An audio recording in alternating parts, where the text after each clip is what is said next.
அனைவருக்கும் வணக்கம். ஆனந்தி கஃபேக்கு உங்களை அன்புடன் வரவேற்கிறேன். நம்ம இன்னைக்கு இந்த வீடியோவில் பார்க்க போகிறது மட்டன் சுக்கா எப்படி செய்யலான்னு பார்க்க போகிறோம். இதுக்கு தேவையான பொருட்கள் என்னென்னு பார்ப்போம்.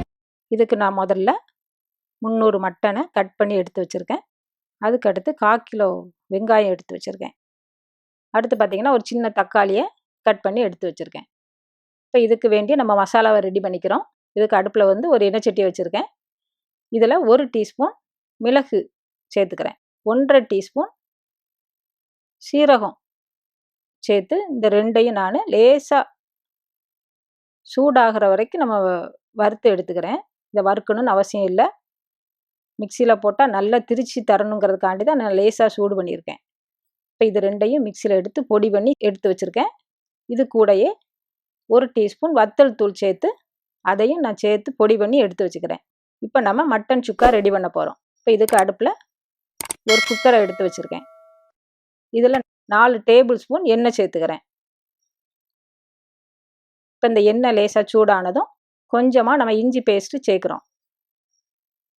நல்ல இந்த இஞ்சி பேஸ்ட்டு பச்சை வாசனை போகிற வரைக்கும் நம்ம நல்லா பிரட்டி விடுறோம். அடுத்து நம்ம சேர்க்க போகிறதுன்னு பார்த்திங்கன்னா வெங்காயம். இதில் வந்து நான் 1/4 கிலோ வெங்காயம் சேர்த்துருக்கேன். நம்ம இந்த சுக்காவுக்கு நல்ல ஒரு டேஸ்ட்டை தரக்கூடியது இந்த வெங்காயம் தான். அதுக்காண்டி நம்ம இந்த வெங்காயத்தை இன்னும் கொஞ்சம் கூட்டணுனாலும் கூட்டிக்கலாம்.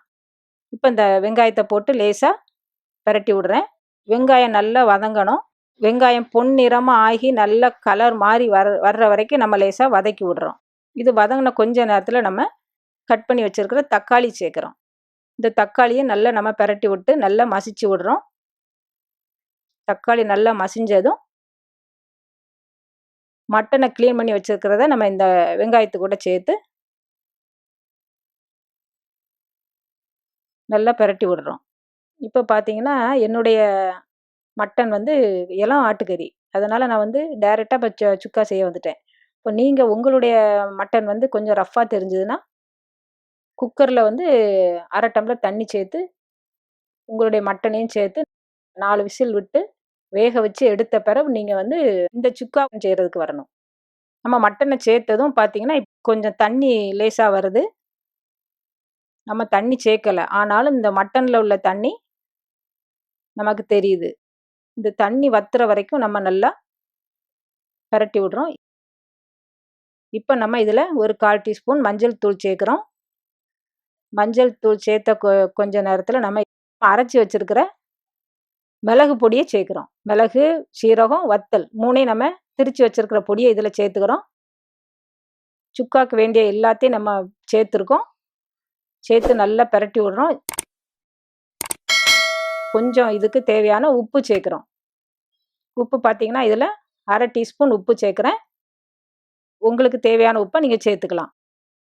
இதை அனைத்தையும் சேர்த்து பிரட்டி விடுறேன். இந்த சுக்காக்கு டேஸ்ட்டு தர்றதே பார்த்திங்கன்னா இந்த மிளகு சீரகம் தான். நம்ம அது உரப்புக்காக நம்ம வேறு எந்த மசால் ஐட்டங்களோ பொடியோ சேர்க்கலை.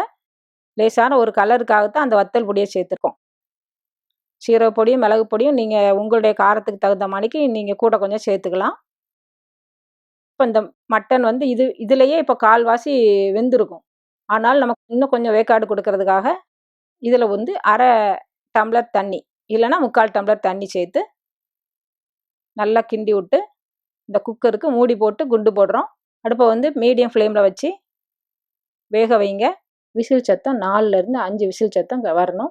இப்போ பார்த்தீங்கன்னா நமக்கு சுக்கா ரெடி ஆயிடுச்சு. இந்த சுக்கா உங்களுக்கு வந்து கிரேவியாக கிடைக்கணும்னா இப்போ இருக்கிற சுக்கா நமக்கு ரெடி. இது வந்து இன்னும் ட்ரையாக கிடைக்கணும்னு நீங்கள் நினச்சிங்கன்னா ஒரு 2 நிமிஷம் அடுப்பை ஹை ஃப்ளேமில் வச்சு குக்கரை ஓப்பன் பண்ணி லேசாக கரண்டி விட்டு கிண்டி வச்சிட்டிங்கன்னா உங்களுக்கு ட்ரையான மட்டன் சுக்கா ரெடி ஆயிரும். இந்த மட்டன் சுக்காவை நம்ம கொஞ்சம் சாதம் வச்சு பிரட்டி சாப்பிடும்போது ரொம்ப ரொம்ப டேஸ்ட்டாக இருக்கும். இதுக்கு ஒரு சின்னதாக ரசம் வச்சு இந்த சுக்காவும் சேர்த்து சாதம் சாப்பிடும்போது இன்னும் அது அதிக சுவையை தரும். இந்த சுக்காவை நீங்கள் உங்கள் வீட்டில் செஞ்சு பார்த்துட்டு கமெண்ட் கொடுங்க. இந்த வீடியோ உங்களுக்கு பிடிச்சிருந்ததுன்னா லைக் பண்ணுங்கள், ஷேர் பண்ணுங்கள், கமெண்ட் பண்ணுங்கள், மறக்காமல் சப்ஸ்கிரைப் பண்ணுங்கள்.